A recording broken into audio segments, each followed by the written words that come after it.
Kıymetli konuklarımız, yüzlü, yeşil sözlü, gezer maneyle, beyazım benim, keleğim yüzlü. Gel sana, kokuşmuş dünyanın ilk yüzeyimden. düzenlemiş olduğu geleneksel İmam Hatipliler buluşması vesilesiyle bir araya gelmiş bulunuyoruz. Bu anlamlı programda bizlerle birlikte olan siz kıymetli misafirlerimize hoş geldiniz diyor, saygılarımı arz ediyorum efendim.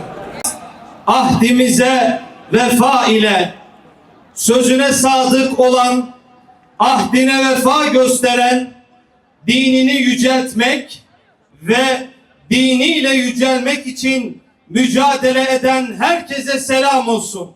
الذي خلقني فهو يهدين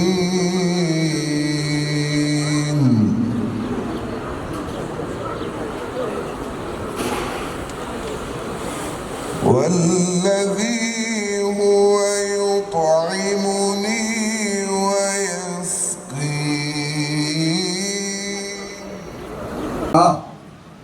Sizleri aramızda görmekten mutluluk duyuyoruz ve hoş geldiniz diyorum. İki hususu sizlerle paylaşacağım. Şahsiyet ve misyon yuvaları olan bu okullar, İmam Hatip okulları, ülkemizin bugüne gelmesinde muhtelif hayat alanlarında varlık mücadelesi gösteren nesiller yetiştirmiştir. Görüyoruz ki İmam Hatip ruh ve misyonu toplum hayatının bütün alanlarında varlık göstererek ecdadımızın bize emanet ettiği bu medeniyetin yeniden ihyasına omuz vermektedirler.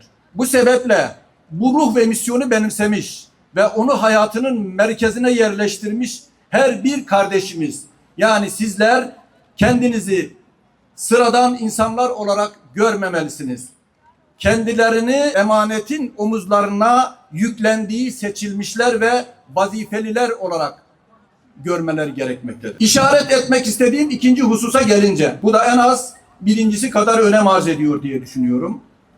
Önder İmam Hatipler Derneği'nin çatısı altında il ve ilçeleri ile birlikte toplamda Türkiye genelinde 600'ün üzerindeki dernekleriyle ülkemizin bütün il ve ilçelerinde bu şahsiyet ve misyon ocaklarına her türlü sosyal ve eğitim desteğini vermektedirler. Başkanlığını yürüttüğüm Gaziantep Önder İmam Hatipliler Derneği ise şahsiyet ve misyon eğitimi veren bu okullarımıza dışarıdan destek olmak düşüncesi, ayrıca mezunlarımız arasında sevgi ve kardeşliğin pekişmesi ve bu kardeşliğin sağlanması amacıyla 2004 yılından bu tarafa 40'a yakın kurucu kardeşimiz ile birlikte faaliyetlerine başlamışlardır. Gaziantep Önder İmam Hatipliler Derneği olarak bizler kız ve erkek İmam Hatip liselerimizden belli kriterlerle seçilmiş öğrencilerimize,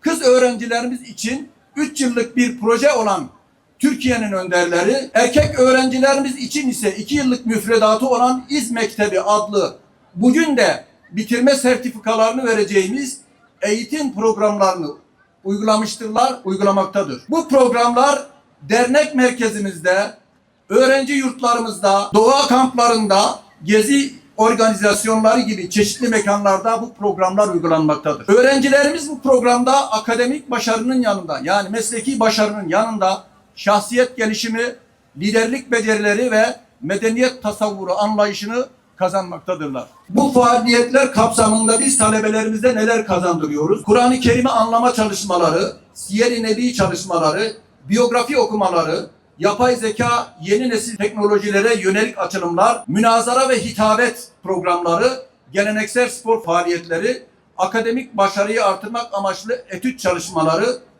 sosyal sorumluluk ve gönüllü hizmet faaliyetleri, kamp, gezi ve tecrübe paylaşımları yapılmaktadır. İnancının sahibi olmayı, İslam'ın teklif ettiği ahlakı kuşanmayı, her açıdan donanımlı olmayı, özgüven ve şahsiyet sahibi olmayı, çağı okuyan ve bunu kendi medeniyet değerlerine sunabilen anlayışı kazandırmış olduğumuzu düşünüyorum. Bir milletin gençliği ne zaman Kur'an ve ondan leman eden ilimlerle teçhiz ve tahkim edilmiş ise o vakit o millet terakki ve teal etmeye başlamıştır.